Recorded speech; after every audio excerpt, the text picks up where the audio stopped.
Hi, everyone, and welcome to the Educator Experience podcast. My name is Sally Carter, and I apologize for my voice in this introduction.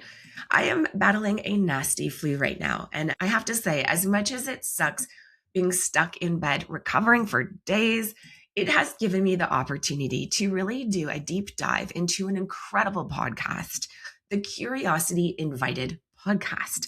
The charming David Bryan is the host, and that is who I have the esteemed pleasure of conversing with in this episode. We are flipping the script. What happens when a host who's interviewed hundreds of thinkers suddenly becomes the guest? David has had a 50-year career in education that has taken him from middle school classrooms to founding one of the most innovative schools in the US called New Roads School in Santa Monica, California. David shares what it truly takes to build a school from the ground up, focused on creating culture rooted in trust, curiosity, and risk-taking for both students and educators. And you know what this has made me think, being stuck in bed and all? What are people's podcast preferences? So when you find a good one, do you go back and start at episode 1? Or do you just pick out the episode that resonates the most with you? I'd love to hear. I started at episode 1 with David's podcast, and I love how the conversations are open-minded and curiosity-driven and across a wide range of topics. Guests range from academics to entrepreneurs to creative. So I invite you to let us know which your favorite is of the Curiosity Invited podcast. Let us know in the comments, and then I'll share mine, but I'm keeping it a secret until then. David makes a little joke that I always seem to be pretty jazzed or excited when chatting with the guests in our podcast here, and he really nailed it. How could I not when everyone has such a unique and impactful story to share? And really, it's the ultimate privilege to share them with all of you and hopefully build that connection and community. So without further ado, folks, let's hop right into my conversation with David Bryan. Being an educator is one heck of a lonely journey, but every step holds a story, an experience that shapes how we teach, learn, and grow. Welcome to the Educator Experience. I'm your host, Sally Carter, and together we'll explore the moments that define us as educators. Through authentic conversations and shared experiences, we're building a community that connects, reflects, and inspires, all while breaking down barriers in education, one story at a time. You are not alone. Let's grow together.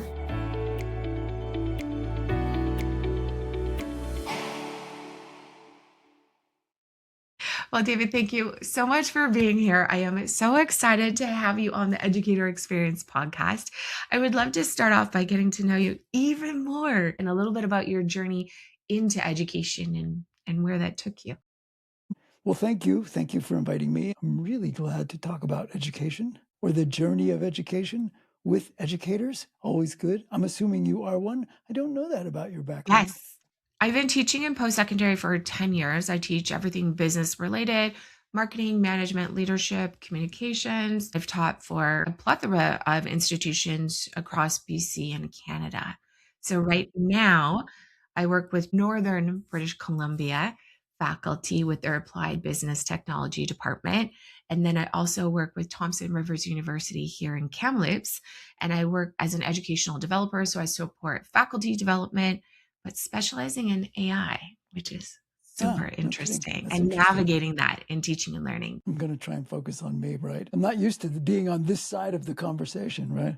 I was in law school, not because I really had this yearning to be a lawyer, but because I didn't have much imagination for what I wanted to do after I got out of college.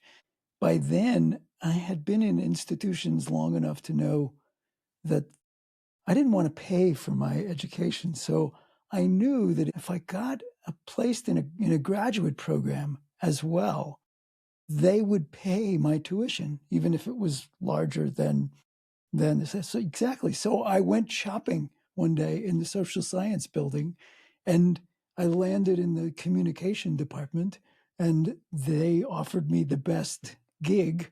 And so I said yes, and I stayed in law school in the communication department, thinking I would stop my graduate program as soon as I finished law school, because I really was there just to get paid. But I sort of got bit by the interesting conversations I could have. But part of the why do they pay for your education is they gave me a teaching assistantship.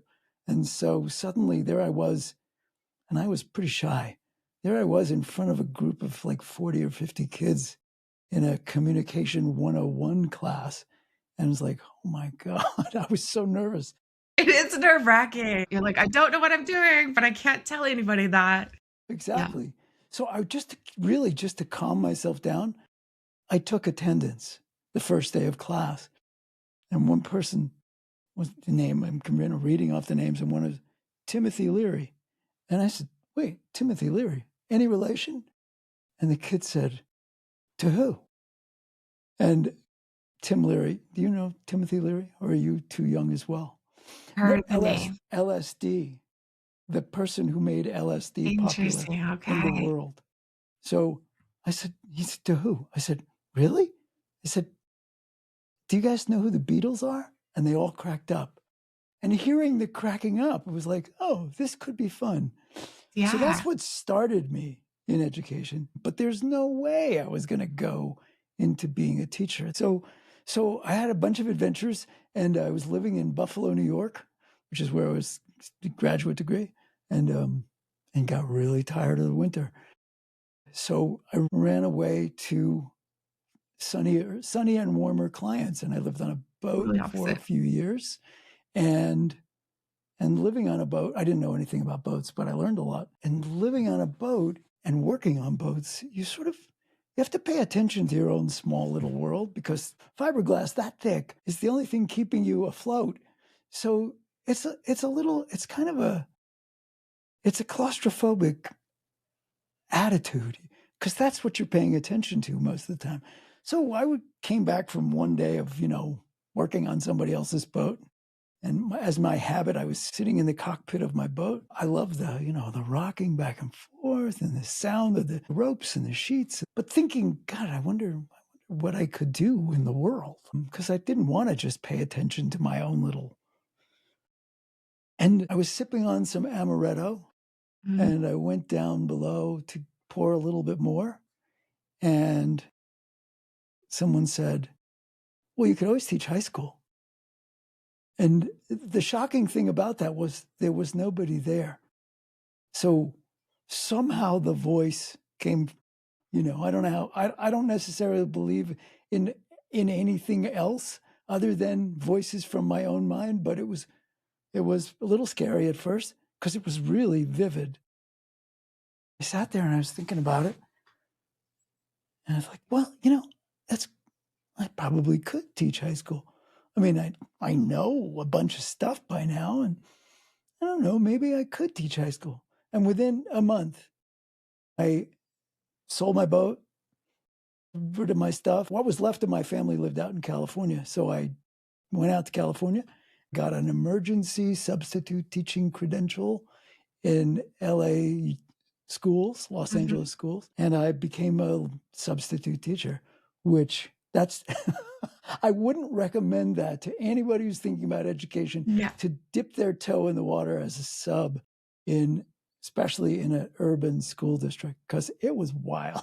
I can only imagine. I have subbed some classes in post-secondary, and I thought it would be different than how I experienced subs as a kid and how we treated them. And it was the same vibe as a sub in post-secondary. I was like, no, thank you. Nope, not my vibe. I can only imagine what it's like in the younger grades. I discovered something about kids and about teaching, and that I probably wouldn't have experienced.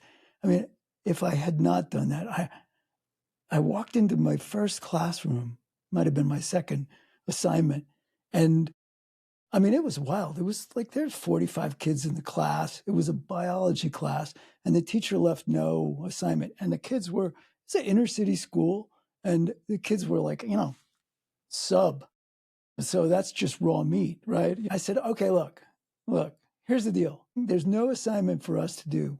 Here's the deal. We can talk about anything you want to talk about, as long as everybody stays in the room and we're all focused on the same thing. And it's like, wait, anything? Yep, anything. So of course, they're teenagers. What do they want to talk about? Sex. So, so we did. And everybody was engaged. They really did want to talk. They really did want to be heard. It was funny. Some of them tried to be funny, but it was also, they were willing to talk about what they were curious about or what bothered them or, what was scary. It was fabulous in some ways. And It's anyway, also technically biology related too, at the end yeah, of the day, absolutely. right? That's Yes, right. yes. Although I was glad no administrator walked into my room at the time. You're like, last day of subbing. Yeah. First and That's right. last. My first and last. Yeah. All at once. Yeah. And I was committed. I was going to take the first full-time job. So I put my resume out there and I take the first full-time job anybody offered. And unbeknownst to me, actually, a friend of mine sent my resume to a friend of his who was the head of a private school in Los Angeles. And I'm a public school kid. I went to public schools. I had no experience with private schools. I kind of knew when I was a kid that there were such things, but I wasn't really sure why. I didn't get it. I guess I thought, well, they're parochial schools, so it's religious school or something like that. But the public-private thing was not part on my radar. But I got this job offer at a private school in Santa Monica called Crossroads School. And boy, was it fun. Classes were much smaller and there was a lot more freedom. And over time, I had a relationship with the head of the school. We just, periodically go to lunch and chat and whatever. And I remember one day walking up to check my mailbox before I went back into the classroom. And I looked out into the alley, which is literally an alley, and where all the students were for lunch. And I said, this place is really great. I said, but it'd be really terrific to open the doors some. And he said, this place is not quite what I had in mind. It's kind of become like an oil freighter. It's really hard to turn in a direction. And that conversation led to another that was about opening the doors of the joys and the excitement of this independent-like school to kids who could never think about families, who could never think about affording the tuition. I mean, tuition was like, why would you pay for school, right? Especially when it's free. And that led to me starting a school. But I loved being in the classroom. Loved being in the classroom. And actually has stayed in the classroom throughout my tenure as the head of this new school that we started. And it even became a rule, at least in the early days of the school. It was like every administrator had to teach at least one class as well. I love that. Because otherwise you forget. You're connected. You're so much more connected. You know what's happening. Yeah. You're connected to the kids and you don't lose sight of how challenging it can be to be in a classroom as a teacher. And, coming in with fabulous ideas that you've over-prepared for and it going in a direction that you never thought, like either it goes in a direction or, like you just said, it falls flat and like, what the hell is this? Or it just can blow up into something amazing too, right? Yes, Yeah, exactly. Anyway, that's probably a really too long answer to a question, but that's what editing is for. Right? But also, it's your journey and it's about us getting to know you and connecting with that. So what's something that stands out for you from your time there or something you're most proud of? Proud is interesting. I think a lot of things stand out. After I left that school, after about almost 20 years, I taught at UC Santa Cruz, University of California, Santa Cruz, so post-secondary. And being back in the classroom was wonderful. I mean, it really was just it's still my first love. It's amazing.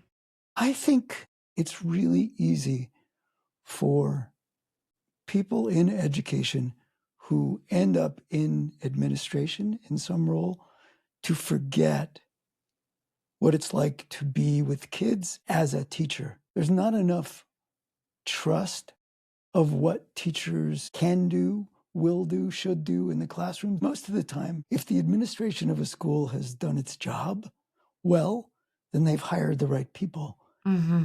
So they need to kind of let them. It's like having a racehorse that wants to run and the school keeps pulling the reins back. Right. because, we want to make sure that they run in this particular way.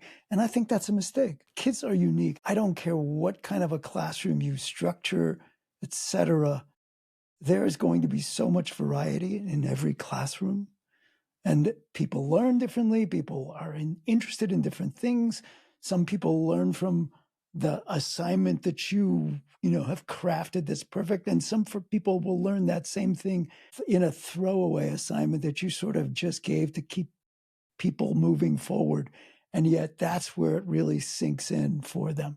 I think probably the thing that I learned, one of the things that I learned was that, first of all, good teachers need to have the reins loosened up. They need to be encouraged to try things that fail. Yeah.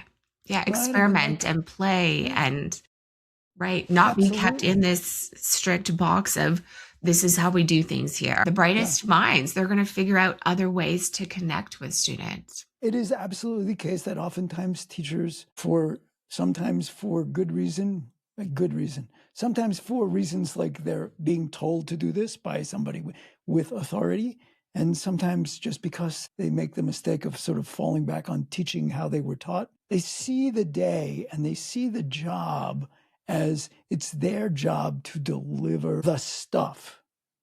And it becomes upside down, right? I mean, we want kids to be risk takers, intellectual risk takers. And yet we structure our work so that, hey, kids are smart. They know they're going to get a grade. If they get a grade, they're supposed to do well. If they have a choice between doing something that they know a bunch about and something they don't, but they're curious about, they're going to pick the one that they know something about because Easier grade. it's an easier grade. I've got Yeah. that stuff under my belt. So we structure it so that they are not risk takers. We want kids to be able to ask questions, right? I mean, and who does most of the question asking in a traditional classroom? The teacher. And teachers, themselves feel overwhelmed. And I think oftentimes because we are doing so much to orchestrate this lesson, this thing, right? And instead of putting the work of learning on the kids, the teachers, they put it on themselves. So it's kind of backwards. And the kids oftentimes, rather than assessing them in, I don't know what the current jargon is about it, but in organic, natural ways, right? How things are going in the classroom. We create these assessments, tests, essays, the biggest assignment of the year. If we went to the doctors, the way kids go to teachers, we encourage them to hide what they don't know, right? I mean, because if they don't know something, they get it wrong. They get points off, they get a bad grade, they get a whatever, they have to do it again, right? If you walked into the doctor, because you have a pain in your leg, and the doctor said, how you feeling? And you said, well, geez, I hope he doesn't see that pain. And yet we make it so that kids are not telling us what they don't know, right? I mean, they're going to try and show us what they know. And I get it. That's great, but we should be structuring things so that there's no fault in making a mistake. They're encouraged to make mistakes and learn from it and go back and visit and see how did I do this? And how did I screw this up? And kind of fall with joy over themselves about what they're learning. So I'm curious to know, what are you looking for when you were hiring educators? What was that thing that you would look for in an interview that would lead you to believe that they were the right person? Because I would imagine you've had a lot of interviews, a lot of conversations, and obviously you were looking for a risk taker of an educator, an innovator, if I'm not mistaken. How did your interviews go? What were you looking for? One is just the relationship. They don't know me, and we have a short time. And is this somebody who can enter easily into relationship? Because that's 90% of what you got to do with a kid. And the more there is a relationship, the more they'll do stuff. They'll be willing to go where you kind of point because they trust you. Another was, how many balls can this person juggle at one time? Interesting. Okay, tell me more about this. Like so much of what goes on in classrooms, because kids are unique, because there's so many different, young people sitting in the room. This one's sparked by that. This one knows this, but doesn't know that. That one knows that, but doesn't know this. There's a lot going on. And so a teacher needs to be somebody who can sort of work with this diversity of instruments and create music, right? There's so many things. So how many things can you juggle intellectually at one time? I would frequently have interviews with teachers that we barely talked about the education piece. We barely talked about the subject matter. We talked about books. We talked about what's going on politically or whatever came up, we talked. And then you had to get a sense that they really wanted to try stuff, right? That this would be somebody who would, like the kids, take risks. And then there's obviously have you done this before? I didn't go out of my way to hire inexperienced teachers. People have to learn somewhere. It was always good to have a combination of, new puppies and old dogs. The new teacher, think back, right? They're going to light the world on fire. They're the most enthusiastic. And you get a sense they love kids, right? They have to love kids and love ideas. I tell this to people. I've had a lot of adventures in my life. You seem like an adventure gentleman. You're the yes guy. Some of them were unwise, but it can't all be great. That makes for a good story. It's like a create your own adventure. I feel like that's what the classroom can be, those old books. Create your own adventure, but not everyone's going to choose the same one. I think that's what's so tricky with teaching, but certainly with the inclination towards student-centered teaching, right? They don't really know what they need to know.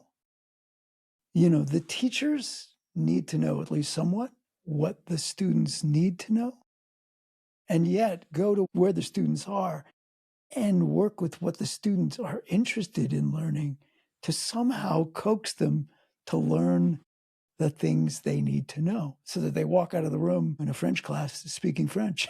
It's like, okay. Yes.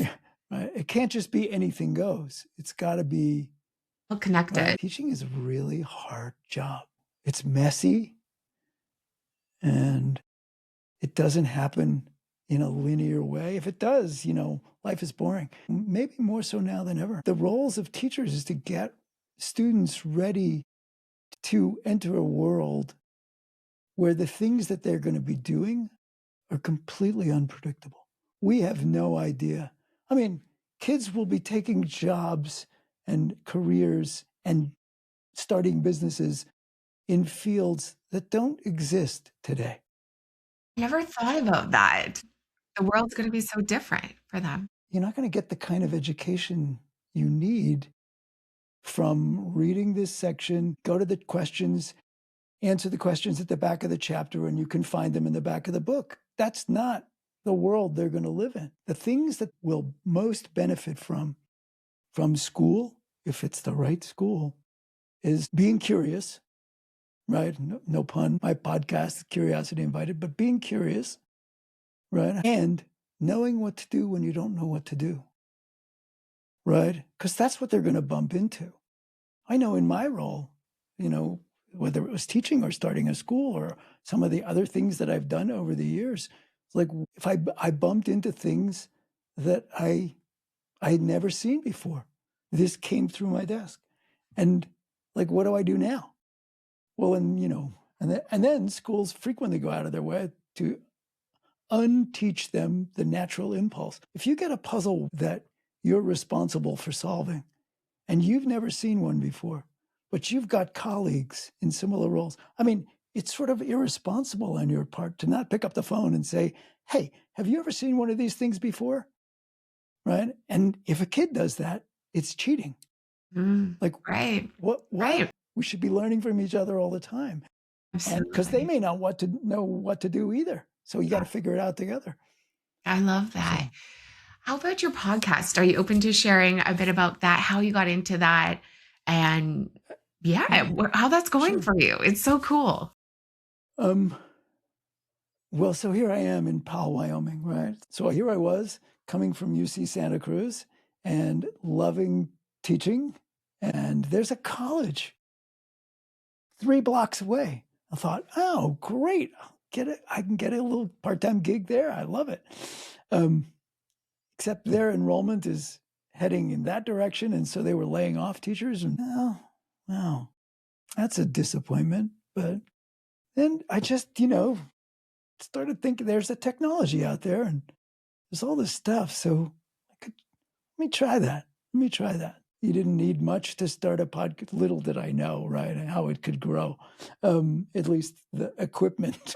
I don't know what your desk area looks like, but there's a lot of stuff around me. And curiosity invited, so what's this podcast about? Well, I didn't really have a plan. It was more like, well, there's really interesting things in the world. So I could talk to people who are doing things that seem really interesting to me, or really important, or sometimes both. And maybe somebody will listen, maybe. Just one or two people did for you or her. Yeah. So there it was. And it sort of grew. And it's, it compared to the numbers that we all see on podcasts, it's tiny, but it's fun. And I've, gotten to speak to some really interesting people. So is there one that stands out for some reason really resonated with you in particular? I can't help but come to mind is I met a fellow named Daryl Davis, and he's been all over the internet. He is a musician by training and still by profession. He still plays. I think he's in his 60s, maybe late 50s or early 60s. He's a Black man who grew up in a family that did international, worked for the federal government and diplomatic corps. So he was, 2 years in another country and then 1 year back here, and then because his family was that. And it wasn't until he was about 8 or 10 when he first experienced racism. And he didn't quite understand it. This is him telling the story. And when his parents were trying to explain it, that look, there's people that really will dislike you and hate you, even, just because you happen to be Black. And his question is, this is again, his version of the story. His question is, well, how can they hate me if they don't know me? Mm-hmm. And he spent much of the rest of his life trying to answer that question. And how he did that was took him to speaking with the most racist people in the world, right? So members of the Ku Klux Klan, the Aryan Brotherhood, the American Nazi Party. And over the years, one of the things he's known by, over 200, it was 250, members of the Klan, including Grand Dragons, et cetera, left the Klan and gave him their robes. And wow. That was a fascinating conversation. And he, in the conversation, he kept talking about his friend Jeff. Well, Jeff, it turns out, was for 25 years the head of the National Socialist Movement, which was the American Nazi Party. I said, really? He's your friend? He said, yeah, it's my friend. So Jeff has left the Nazi Party and now works vigorously, trying to help people get out and stop them from going into those movements. So I did a podcast with Jeff, which was also incredibly fascinating to me. And then I asked the two of them if they would be willing to do one together, which was great. So those really stand out as having been like, fabulous, really. I mean, I wouldn't have had those conversations were it not for this podcast thing. Right. That's amazing. Yeah. Those are incredible conversations. Incredible. Yeah. So what's next for you? What's next in your world of adventures? And yes. I don't know, but I'm always looking for a yes. I don't want to stop doing this. I still have a few things I do on the side. I'm on a board and a couple of boards, and I do some consulting and hoping those wind down in the next couple of years so that I can focus more on the podcast. Somebody came along and said, hey, there's a gig at the college. We'd love if you teach. I would do that. There's a couple of people who have approached me about helping them start a school I don't, not running a school. Somebody's asked, and I said, no, absolutely not. No way. Yeah. That's for somebody without this color hair. A young person's gig. I earned this. Yes, I get it. Your love of teaching just continues to shine. You're like, if it comes up, I'll take it. My friends who are not in teaching don't believe it when I say, look, some of my most exciting experiences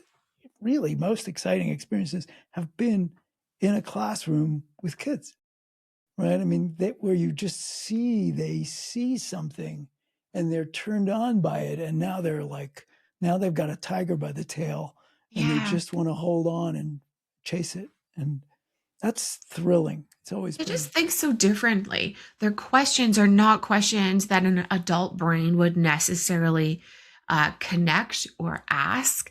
And it's just, it can be fascinating. Thank you so much for this conversation.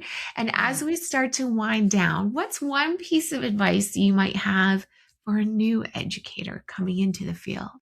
I think I saw you ask that question on one of the things I watched. So this is not as spontaneous as I would probably prefer. You're like, I have one prepared. I knew this was coming. I thought about it. Look, teachers sometimes find themselves in places where doing this will get them fired. But so I would never suggest that to anybody. Although I would suggest if you're in a place where you're going to get fired for doing this, find a new place to be. And then leave, and then do it, so that when you're fired, you have some place to go. Can I tell you sort of a brief story of where this came from? Please. It's sort of a yes. It's really sort of about the yes. Just started the school. Literally just started the school. It is housed in the Santa Monica Boys and Girls Club, which is a boys and girls club for after school. Kids in the local neighborhood come there or whatever. But it was empty during the day, and they were willing to lease it to me or rent it to me. And so we started there. Fabulous. 3 days in, lunchtime, it's amazing. It's like working. Kids are in classes. Lunchtime coming, and in walks a guy with pizza boxes. And I said, yeah, can I help you?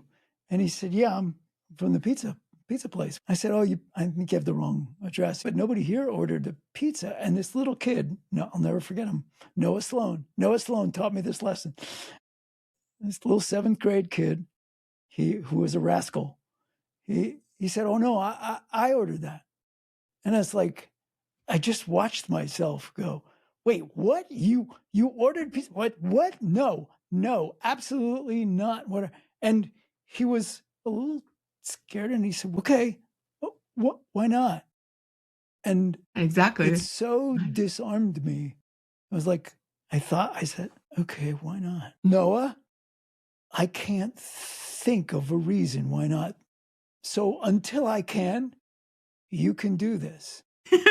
And I realized that there was this inclination, probably because of, being in schools, to say no, to keep things in place.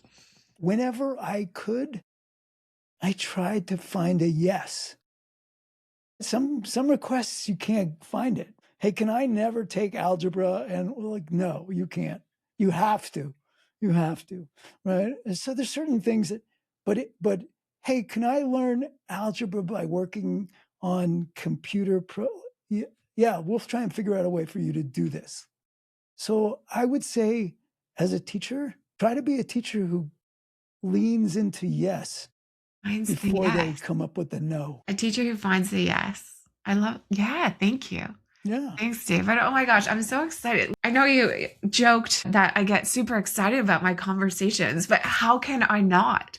Because this is just so wonderful to connect with you, hear your experiences, and your love of education and teaching just radiates through Riverside. Thanks, Riverside. Yeah, thank you. Thank you, Riverside. Yeah, but I'm so appreciative of you sharing a piece of your journey and some of your fun adventures. I appreciate it. Thank you. And the dog has made it. Now we can do a little. And is the little dog asleep? He was sleeping. Oh, little He was puppy. sleeping. How old? 7 weeks. Oh, how precious. I know. This Oh, was me not saying no. I was just like, is it the best time? No. no. Is it absolutely also the right time? And just you need to figure it out and say yes. Yeah. Mm. So And does he have a name? it's going to be Teddy Love because my dog's name is Bubba Love. So everyone in my family will have the middle name Love. Just it needs to happen. So the first one's Bubba, and this one's either going to be Teddy or Tuffy. We'll see. Tuffy, I'm trying huh? to see how it goes this weekend. My brother Yeah. likes the name Tuffy, but he feels like a teddy. So we got a little teddy shot. Yeah. Oh my God. Cool. I hope that makes it into the final cut. Oh, we will. Yeah. Maddie's going to be so excited. My other dog is in my living room pouting that he's not in my lap and I got to go deal with How that. come the new kid gets to be with mom? Yeah. But David, thank Cool. you. I cannot thank you enough. And I'm going to go through some of your extra podcasts and really, really sit down with that. Is there anyone that you really want to have on that you're Oh, just waiting to kind of well, stalk down? there's a Yeah. few people that I would like to have on, but they're, they're sort of ghosting me. One, so Amanda Gorman, the young woman who, I don't know if you saw it when Joe Biden was inaugurated, that a young Black woman wrote a poem and presented it at the inauguration. And it was stunning and fabulous. She was a former student of New Roads, my school. And then Dakota Johnson, who, the actress, who Yes. also a former student, who, she was phenomenal back then because she was such a rascal. She would just come into my office, somewhere in the morning, like just getting in school, whatever, and sit down and talk. How you doing? Oh, okay. We chatted. Where are you supposed to be? Oh, math class. It's like, get the hell to math class. Like, what do you? It was like that.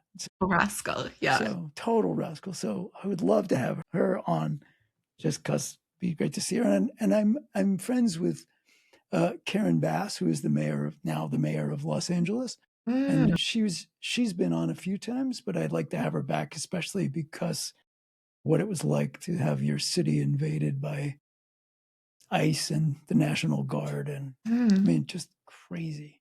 Thank you for sharing that. Yeah. The reason that I started this podcast was because my experience being a sessional educator for different post-secondary institutions, Yeah. that it's been lonely. I'll I've bet. always craved having people to talk to and have Good share for you. experiences, but I would go to class and I would go home.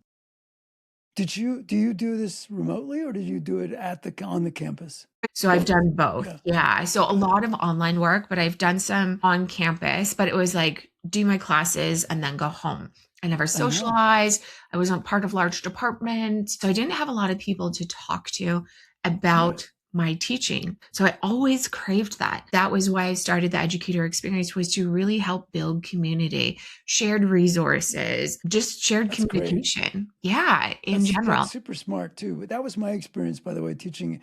Yeah, I'm not alone here, right? Yeah. No. It's a lonely gig. Especially post-secondary, because Yes. you're not part of the cool kids No. club, because you're not in the department. It's so insular, Yeah, right? You're just walled off absolutely. there. Teaching is hard, but I just don't think it has to be as hard as we No, make it. If we really absolutely. make connections, the connections in the community that are available, we just have to figure it out. The other thing that's super weird to me more so about post-secondary than the younger grades, especially high school, middle school, there's more innovation at middle school and high school. Colleges and universities have been delivering largely the same product for 50 years, right? At least. And, it's I'm the teacher, I walk in, I'm the sage, I'm supposed to know everything. They're out there, I'm lecturing or I'm doing what. And it's like the idea of having in class conversations, even in a big lecture hall, right? So many places don't try it, right? It's not, no, I just deliver.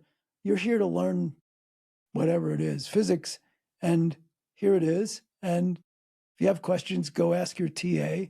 And like, wait, what? So that's a shame. Agree with you. I feel like in some of my classes, I have to give a preamble that it's going to feel a little bit different than maybe some other professors, in that there is learning through discussion, but you just don't always know that that's learning, what I'm trying to facilitate, right? They're like, oh, but we just talked out class. I'm like, exactly. Yes, right. Exactly. Exactly. You didn't teach us anything. I'm like, well, that's nice that it doesn't feel like it, but did you learn? Right. Yeah. I was about to say, right, you didn't teach us anything. It's like, it's your job to learn. Right. But I facilitated some interesting conversation and I let you flow with it. And we don't appreciate the minds that are already in our classroom. Totally. And I try to really tap into that. Yeah. Right. Good for you. And I think that by bringing educator minds together, we can make teaching a more interesting and innovative experience, because you never know how someone else is doing something that you wouldn't have even thought about that you could bring into your classroom. Yeah. And when you do it online, do the kids have to have their cameras on? Yeah, this is an ongoing debate, David. It's ongoing. I gotta tell you, it's nutty to me. It's rough. It's rough out there. Sometimes I would stare at like, it's horrible, 36 screens with like boxes with names in it and 4 faces. Like, what are you kidding? But there was you can't require them to put, like, what? Yeah. So it's tough. And then I understand, I had a conversation with Chantel Hutchinson with Okanagan College, and it really stands out, as in she learned those black boxes are sometimes students that might have something else going on, like they might be actually even at a part-time job that they're still listening. I had one student who was listening, and then she was working at Starbucks at the same time, but she was still engaged. And it was just this crazy dichotomy of a situation that was happening, or that people can have things going on. But at the same time, from an instructional perspective, it is rough. Absolutely. It's rough. And you don't have the opportunity. Like, if I knew that somebody was working at Starbucks when they were like, and I would like, okay, well, let's lean into that, right? Like, God, good, I get it. You got to work. Yeah. Totally. But that's another one of those things where students hide what's their life because that's not okay. Yeah. And even still, it's hard to get to know each other and build those relationships that you're talking about with black screens, right? Because in my classes, I do try and foster and facilitate relationships. One of the first things that I talk about at the beginning of any of my courses is that for me personally, my education has been more than content. It is about the relationships that I've built throughout and the conversations that I've had. So I'm going to do some wacky shit to try and initiate or facilitate some relationship building. You never know who that person next to you is going to be. They might be your co-founder. They could be your best man at your wedding, or they just might be someone who sparks a really interesting thought or a different way of doing something for you. So I'm going to do some icebreakers. I'm going to do some weird, kooky stuff, and maybe it'll work. Right? Maybe, for me, it's education is about relationships. When it's good, it is. So. Thank you. Sending you so much love. Thank you for coming on. Thank you for joining us on today's episode of the Educator Experience. We hope you're walking away feeling connected, inspired, and just a little bit more supported on your journey. Ready to go a little bit deeper? Join the Educator Experiences community and check out our courses and workshops specifically designed to support new educators as they navigate the ups, downs, and everything in between. You'll find it all at educatorexperiences.com. If today's conversation resonated with you, share it with a fellow educator, and don't forget to subscribe so you never miss an episode. Together, we're building a vibrant community rooted in support and connection. See y'all next Monday.